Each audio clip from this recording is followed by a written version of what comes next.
6 communities once existed in the Appalachian Mountains. They had names. They had residents who had lived there for generations.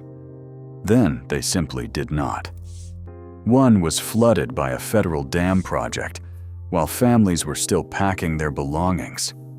One was consumed by an industry that paid men to extract everything beneath it and then left. And one vanished without any official explanation, which is somehow the most unsettling detail of all. What the mountains kept, they kept completely. What they gave up was taken without asking. We are counting down 6 places that disappeared, and what remains now. Number 6. Loyston, Tennessee. In 1934, the Tennessee Valley Authority sent written notices to roughly 300 families living along the valley of the Clinch River. The government needed their land. The Norris Dam project required flooding the entire valley to create a reservoir large enough to serve the region's expanding power demands. The residents were not consulted.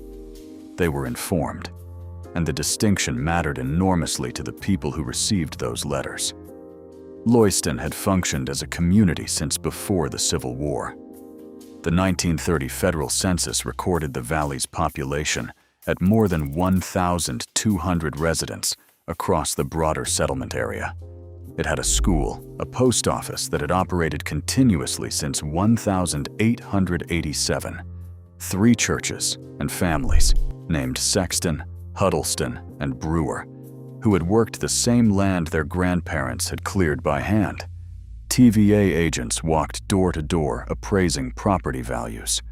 Residents could accept the offered price or file an appeal. Most accepted. The timeline moved quickly regardless.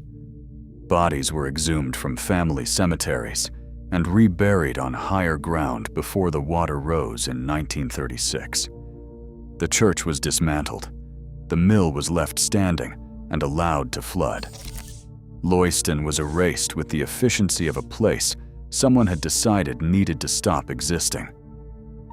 Today, in drought years, Norris Lake drops enough to reveal the old road surfaces emerging from the mud. Foundations appear at the waterline. Local divers describe swimming through a submerged grid of streets. A chimney rising from the silt, a stone wall still holding its line after 9 decades underwater. The lake is widely considered one of the cleanest in Tennessee. The tourism materials do not mention what is underneath it. Number 5. Bertha, Virginia.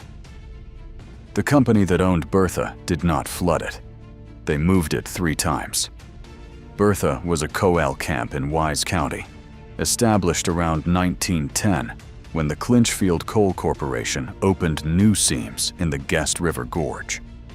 At its peak, the Bertha camp employed more than 400 men from the surrounding counties. The corporation built the houses and owned the store, the roads, and every decision about what happened next. When access to a deeper seam required repositioning the surface infrastructure, the company moved the buildings on rollers. Families packed their belongings. The community reassembled 200 yards from where it had stood.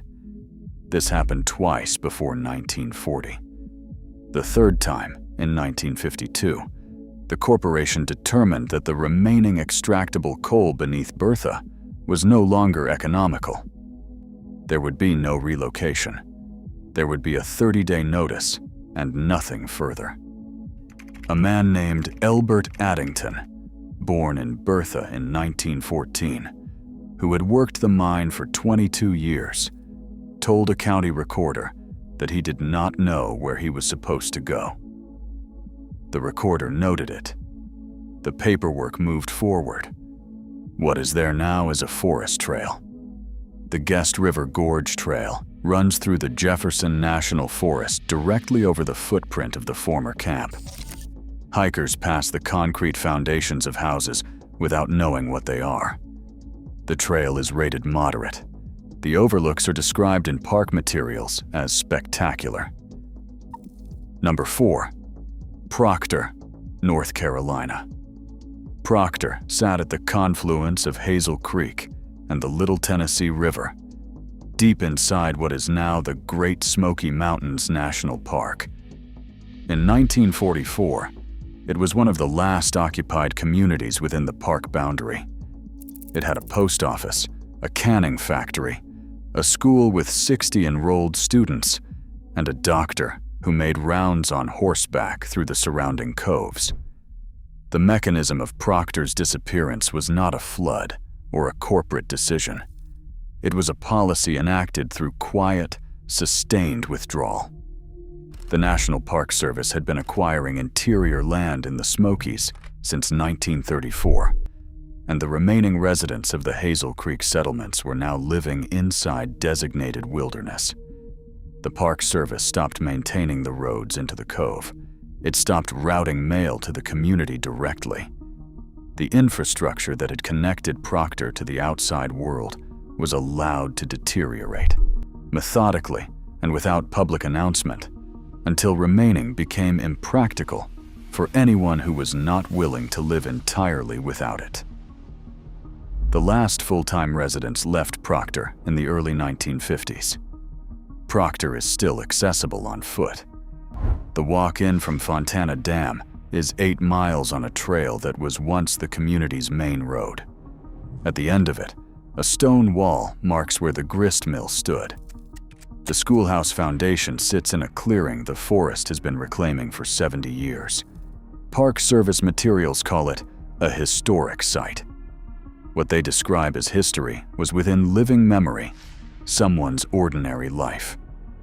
They now maintain interpretive signs explaining the community they helped disappear. Number 3. Elkmont, Tennessee. Elkmont was a summer cottage colony in the Great Smoky Mountains, established around 1910 by families from Knoxville who leased land from the logging company that had cleared the surrounding slopes. When the Park Service acquired the land in the 1930s, the original families negotiated lifetime leases. When they died, the structures would revert entirely to the government. By the 1990s, most were gone. Their descendants had inherited the leases, but not the legal standing. 90 cabins sat along the little river, their screens rotting, their fireplaces open to weather. The Park Service proposed demolition in 1992. The families filed suit. They lost. You can visit Elkmont now. The Park Service restored a small cluster of structures and designated them a historic district. Walk the stakes where the others stood, and you will find concrete piers rising from the undergrowth.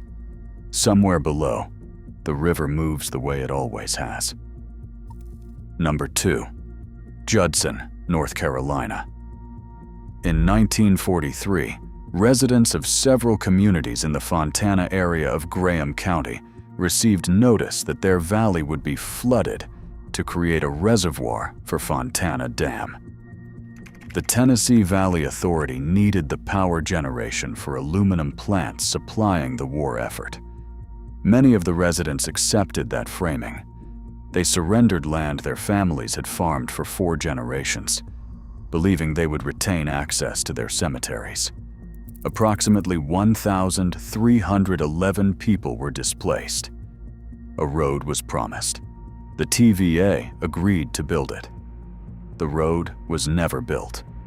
More than 100 family cemeteries now sit on the far shore of Fontana Lake, accessible only by boat. A legal settlement with the federal government was finally reached in 2010, 67 years after the families left. North Carolina received a payment in exchange for releasing the government from its road obligation. The cemeteries remain where they are. Picture yourself on the north shore of Fontana Lake in October. The water is flat and extraordinarily cold.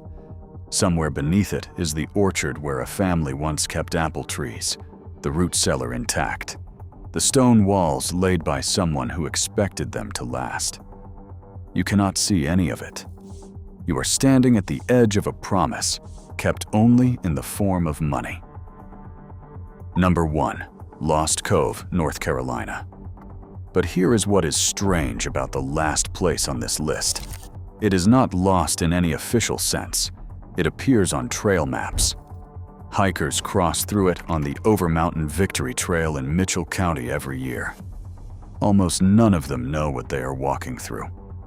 Lost Cove was a settlement of roughly 40 families who farmed a remote mountain hollow in what is now the Pisgah National Forest from the 1850s until 1957. The last resident, a woman named Lily Hicks, left permanently when the county road stopped being maintained. No government notice, no flood, no corporation. The 6 places on this list did not disappear the same way. One was flooded by federal order. One was moved by a corporation until it was no longer worth moving. One was isolated by policy until isolation became permanent. One was surrendered by families who believed they were helping win a war. One was outlasted by an institution patient enough to wait. And one stopped being viable the morning its road stopped being maintained. The Appalachian Mountains run for over 1,500 miles and contain thousands of settlements no current survey records. Most of them ended quietly. Some ended in a room where no one from the community was permitted to speak. The mountains absorbed them all the same. They do not distinguish between what was taken and what was allowed to disappear.